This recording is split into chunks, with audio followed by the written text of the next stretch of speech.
journey of crossing the U.S. border from Ecuador is not just about the distance. It's about survival, sacrifice, and hope. This is my dad's story.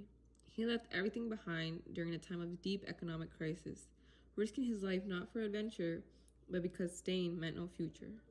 And he wanted to live the American dream. This isn't only my dad's story. It's the story of countless families who risked everything with hope to build a better life. Before we talk about the journey, we need to understand what he was leaving behind. Ecuador in the 1990s wasn't just struggling, it was falling apart. It had political instability, a collapsing economy, jobs were disappearing, and prices were rising so fast that buying food became a daily battle. In Joe Kishin article, The Panic to Leave, they write, the crisis forced many Ecuadorians to see immigration not just as an opportunity, but as a necessity for survival. Can you describe what your life was like in Ecuador before coming to the United States? Well, my childhood was fun, and after I graduated from high school, I find a job 2 hours away from my hometown, and the pay was not that bad. But the project ended, so everybody get fired, and then I have no job. I was looking for some places to work, but I didn't find nothing. So then I was struggling with money, and then we decide, with my father and my mother, we decide to, for me, for a very few years to go to United States. What was the hardest part? Well, the hardest part is leave my family, my father and my mother and my brothers and sisters.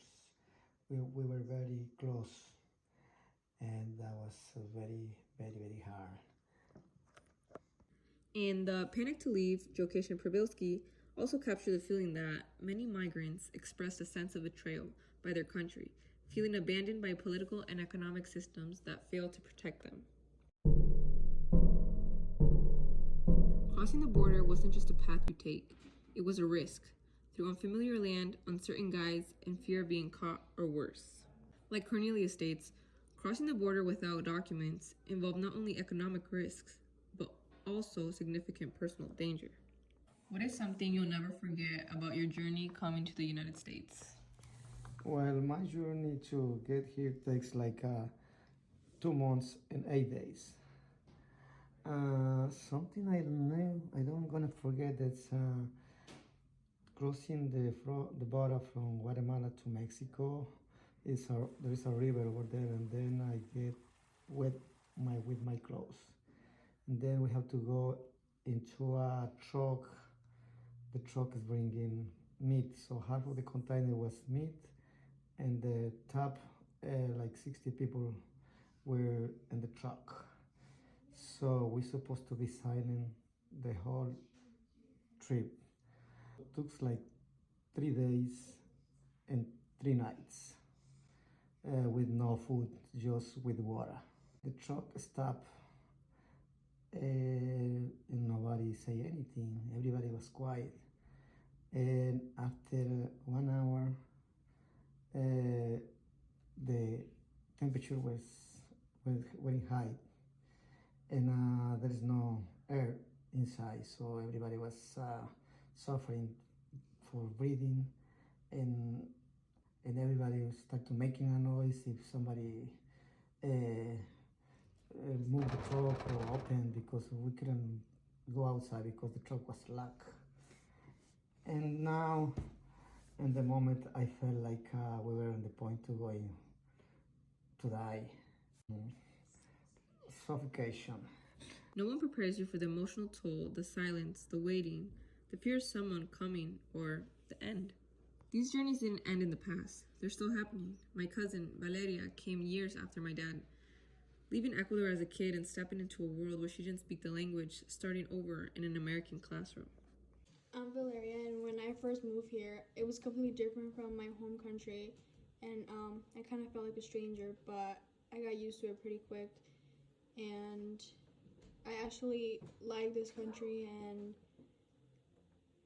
I did miss my home country, but mostly just my grandparents. But I would go back and visit, but to live, I don't think so. And school over there was pretty different compared to here. It was a lot of work over there, and here was pretty easy. So my first day when I was in elementary school, I was extremely nervous. I was afraid people would look at me differently, but luckily everyone in my class was super nice and understanding, including the teachers. And during classes, it was hard to understand everything, but I understood a good amount, and my friends would help me as well. And I knew it was going to be difficult, and that one day it will all be worth it. It's been almost 9 years since I've lived here, and I've grown so much. To my English teachers liking me read when we read in class, being part of sports, and making many friends. And for me to learn English and feel confident about it, it took me about 2 years and a half with a lot of work, and it was all worth it now. I look back at it, and also it was something that I didn't really struggle with, and I liked the language. Yeah. What piece of advice can you give kids coming to this country? Just don't give up. Some words are going to be hard to pronounce, some are going to be easy, but just try your best and don't give up. Be positive and be open to ask for help or anything, and do what you gotta do to be able to learn and communicate with the rest. Her story is a reminder that migration doesn't stop at the border. It continues in classrooms, workplaces, and in everyday life. But little by little, he built something: a job, a family, a life. Like Camacho says, remittances were not just about money, they represented love, sacrifice, and hope sent across borders. How did you start to build a life here? Well, in the beginning was very hard right here because there is no English and no legal paper to get works, to get a job. And then I start to work in a factory in Bridgeport. It's like a nail company or nail or screw package company. It was not for too long. Then I find another job, not good jobs. And my problem was I didn't know how to cook. So then I started thinking to find a job in a restaurants or hotels because I know over there I can eat over there. Then I find a job in a hotel, and then I find a job in another hotel. So I start working two jobs, like 70 hours, 80 hours a week. So then I start to save some money, and then in 1996 I get my residence of my social security, and then situations change because I have a better jobs. I start traveling to Ecuador every year. I met my wife over there in 2000, no, in the 1999. I visit Ecuador every year, and I help my family with some money because I bring my wife in 2020, and then I had some money, and I bought my first house, three family house, which was a good decisions to buy a three family house. After working in the hotels business like for 10 years, I guess, or more than that, and then well, my dream was always to be my own boss. So I was thinking to open a restaurant or do something to have my own business. And then we decided with my younger brother to open I like cars, so I like to open with a dealership, a used car dealership, and then we find a place in Port Chester, a small place. Got along through my house. We start the business. 4 years or 5 years was very difficult. I was thinking to close the business. The business get better. We know how to do the business because in the beginning we didn't know. We never had experience to in a dealership. And then after that, well, we did okay. I have my $3, and I bought some another real estate property. So we're doing okay. Thanks God for all the blessings. He supported loved ones back home while raising a new generation here, including me.